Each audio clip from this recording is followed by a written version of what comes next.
Today I was watching some Sonic gameplay and having quite a good day. That all changed when I remembered. I don't have a ring holder. But how could that be? Devastated, it was now clear to me that I had to address this crisis immediately. But how? How could I ever fix this mess? That's when it struck me. I had already sculpted Mario before, so it only made sense. No, I was obligated to make Sonic now. With this life-threatening dilemma, I got to it. I grabbed my iPad, searched for a full-body reference of Sonic, scrolled a little too far for my liking, and eventually found the one. Armed with sculpting wire and aluminum foil, I made the ugliest armature you'll ever see. But clouded by my judgment and the pressing need for a ring holder, I had no other option but to push through. Time to add some clay. I grabbed the first one I saw at Michael's. Sculpey, or so they call it. I covered the entire thing in this weird material that I have to say, I liked a lot. If you're thinking this looks absolutely horrible as of right now, please remember I'm in a rush, and you also might be right. Time to work on Sonic's face, which thankfully was a very simple and easy process that I would highly recommend for all those poor souls out there without a ring holder. I started by sketching the eyes and mouth. Nothing pretty, since I just needed something to give me an idea of where things should be for my ring holder. Added the ears and the hair?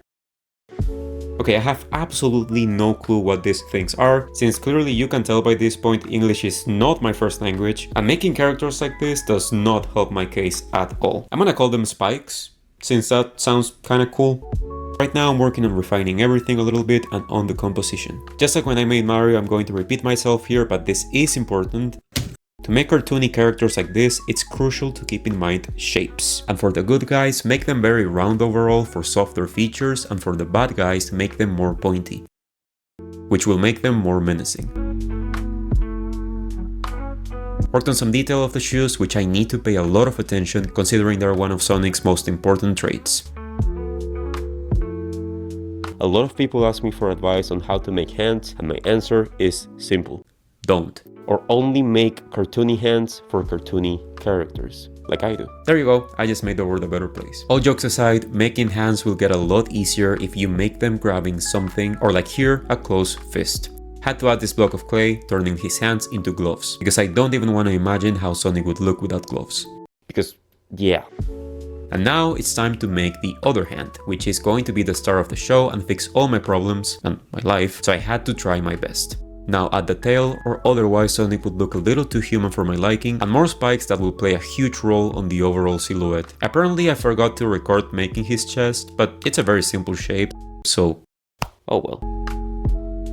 Time to focus a little bit more on the face, where I added some marks of where the eyes will be. Don't worry, I know it looks terrifying and I will clean it later on, but for now it helps me give myself an idea of how things are going.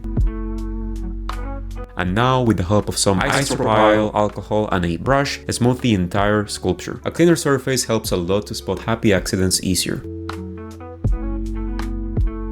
And now, time to add the fur, a process that might seem pretty boring, but is incredibly relaxing and fun. Sure, there's no easy or quick way around it, but it really makes the entire character come together a little too fast. Making this step right at the end of the sculpting process was definitely the right call, since otherwise I would make a mess while moving him around. There's really not a lot for me to say on this part, so this is the perfect moment to talk about the sponsor of this video. Me! What, you thought I'd have sponsors? Look at how many subscribers I got. And that's all your fault! I'm sorry, that came out a little too aggressive. That's because I still don't have a ring holder. Anyway, if you like the content you're watching, consider subscribing, and remember I'll be posting a new video every Friday. And also, I have a series of sculpting my subscribers, so if you want me to make a sculpture of your profile picture, well, you get the point. It's pretty self-explanatory. Subscribe! And send me a screenshot of it to my Instagram. Going back to our Sonic that finally hit puberty, I will never stop recommending you all to make a character like this. It's a lot of fun, simple, and quite easy. Not sure why I forgot I have a tripod like a meter away from me, so let's forget about this shot, okay? Time for him to bake at 275 nonsense or 130 Celsius for an hour. Now that I am done with sculpting and baking him, it's time to paint. I started as always by adding some primer. I covered the entire thing in an even as I could considering how much I suck at painting white, which, yes, that is a color, and because covering the entire thing in one color is, well, kind of boring, I decided to paint only a half of him thinking it would look cool. Just pretend it does, please, for my past self. Now that I am done with primer, it's time for some actual color. I started with some dark blue because I find it easier to paint darker tones and then go lighter and lighter. Once again, not a lot for me to say here besides, well, I covered the entire thing in blue. And also, I am finally letting paint dry. If you've watched other videos of mine, you know how much I've matured. Time to paint his fur/skin, or whatever it is. I don't know, I give up.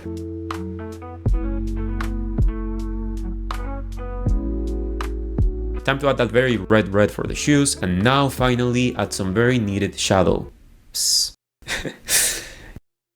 You see what I did there? Shadow like. Alright. For shadows, you don't ever want to use pure black. And if you think that's exactly what I'm doing right now, well, you're right. I simply didn't know any better back then, okay?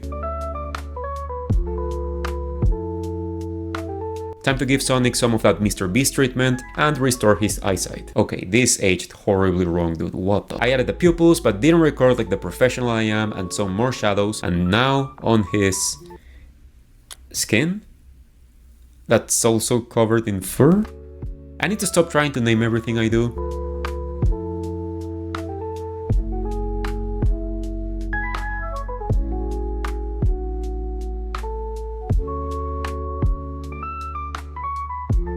And with probably the strongest glue in the world, finally added the nose. I thought I should add some highlights, but it ended up looking distracting, but I still wanted to show this type of things, so you can see it's all about adding something, and if it doesn't work, well, remove it, and if it does, then great. When it comes to sculpting, you almost always have a second chance, so take it. We're getting pretty close to finishing this piece and see if he will be able to hold the ring, but before any of that, I wanted to paint his gloves. I don't like the idea of having his gloves with just primer, so I added some shadows to them. Oh, bro! Okay, and finally, I glued the head to the rest of the body. And now, the moment of truth. The moment we've all been waiting for. The moment that will hopefully bring my life back to normal. Will Sonic be able to hold the ring?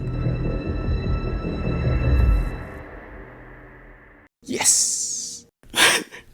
It worked. Now that I have a ring holder, I finally feel at home. I genuinely hope you like this cute little sculpture, because it's a character I would highly recommend you make. It's honestly to this day one of the easiest characters I've ever made, and it barely even took me 2 days to make. Please let me know what you would like me to sculpt next in the comment section. Don't forget to subscribe and come back again next Friday, okay? But wait, there's more videos for you to watch right now, so don't wait till next Friday.